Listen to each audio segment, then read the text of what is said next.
श्री राम जय राम जय जय राम, श्री राम जय राम हरि बोल।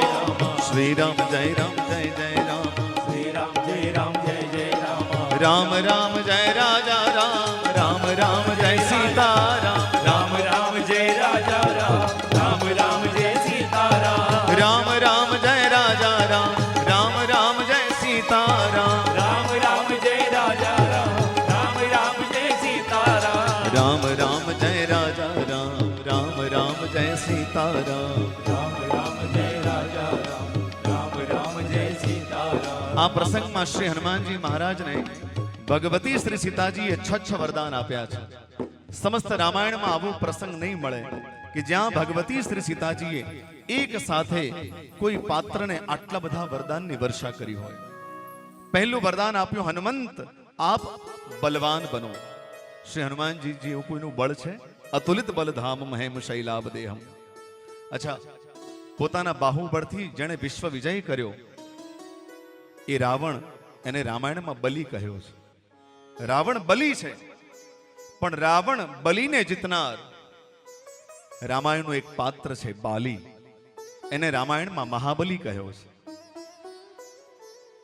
પોતાના બાહુબળથી જે વિશ્વ વિજય કર્યો તે રાવણ બલિ, પણ બાલીએ 6 મહિના સુધી પોતાના કાખમાં દબાવી રાખ્યો એવા રાવણને તો બાલીને મહાબલી કહ્યો છે.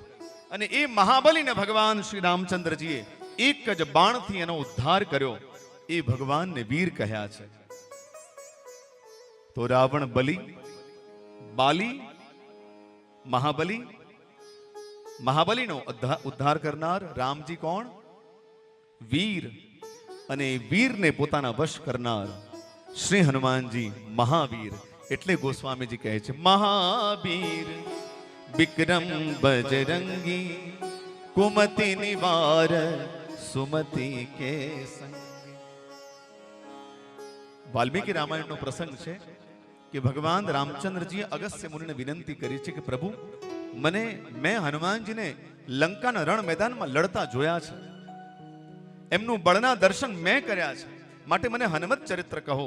અને ભગવાન રામચંદ્રજીએ શ્રી હનુમાનજીના બળ વિશે પ્રમાણપત્ર આપ્યું રામાયણમાં કે રાવણ, બલિ અને મહાબલી બાલી આ બંનેનું બળ ભેગું કરો તો પણ શ્રી હનુમાનજી મહારાજના બળની તુલના ન થઈ શકે. અચ્છા, એક આનંદની વાત એ છે કે હવે હનુમાનજી મહારાજ મૈયાની અનુમતિ લઈ અશોક વાટિકામાં પ્રવેશ કરે છે. અને અશોક વાટિકામાં રાવણની લગભગ 75% સેનાને શ્રી હનુમાનજી મહારાજે એકલા હાથે સમાપ્ત કરી છે. લંકા કાંડમાં જે રામજી અને રાવણનું યુદ્ધ થયું તેમાં જે સેના હતી કેવલ 25% હતી. અને એ 25%ને સમાપ્ત કરવામાં રામજીનું બળ લાગેલું, શ્રી હનુમાનજીનું, લક્ષ્મણજીનું બળ લાગ્યું. પણ સુંદરકાંડમાં કેવલ માત્ર શ્રી હનુમાનજી મહારાજે પોતાના બળથી રાવણની લગભગ 75% સેનાને સમાપ્ત કરી છે. હા, એકલા હાથે. તો શ્રી હનુમાનજી ને વરદાન મળ્યું પહેલું કે હનુમંત તમે બલવાન બનો, તમે શીલવાન બનો, તમે અજર બનો. જરા એટલે ઘડપણ અને અજર એટલે ઘડપણ આવે જ નહીં એવું વરદાન. ચોથું વરદાન, હનુમંત તમે અમર બનો. શ્રી હનુમાનજી મહારાજ અજર અમર છે તેનું કારણ ભગવતીના સુંદરકાંડમાં મળેલા આશીર્વાદ છે. તો બલવાન બનો, શીલવાન બનો, અજર બનો, અમર બનો. અમરત્વ હોય પણ એક પણ ગુણ ન હોય તો એનું અમરત્વ શું કામ? એટલે પંચમ વરદાન આપ્યું, હનુમંત તમે ગુણનો ભંડાર થાઓ. પણ 5 વરદાન સાંભળ્યા શ્રી હનુમાનજીના મુખ પર કોઈ પ્રતિક્રિયા નહીં.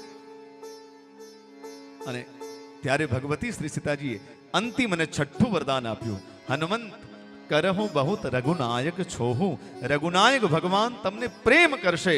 આ જ્યાં સાંભળ્યું ત્યાં તો ગોસ્વામીજી પ્રતિક્રિયા લખી કે નિર્ભર પ્રેમ મગન હનુમાના, બાર બાર નાસ્પદ સીસા, બોલા બચન જોર કર કીસા, અબ કૃત કૃત્ય ભયો મેં માતા, આશિષ તવ અમોઘ વિખ્યાતા. હે માં, મને આજે આપના અમોઘ આશીર્વાદની પ્રાપ્તિ થઈ ગઈ.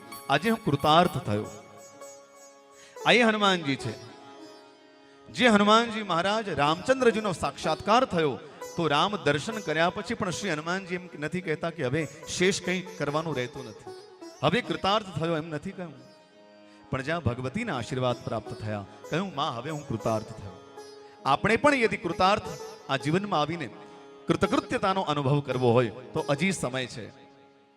હજી 60 દોહા સુધી એક આસન પર પૂર્ણ નિષ્ઠા અને શ્રદ્ધાપૂર્વક આદર સાથે, કારણ કે આમાં આદર અપેક્ષિત છે. ગોસ્વામીજી કહ્યું સાદર શું નહીં તે તરહી. જે આદર સહિત શ્રવણ કરશે એ અવશ્યપણે ભવસિંધુને તરી જશે.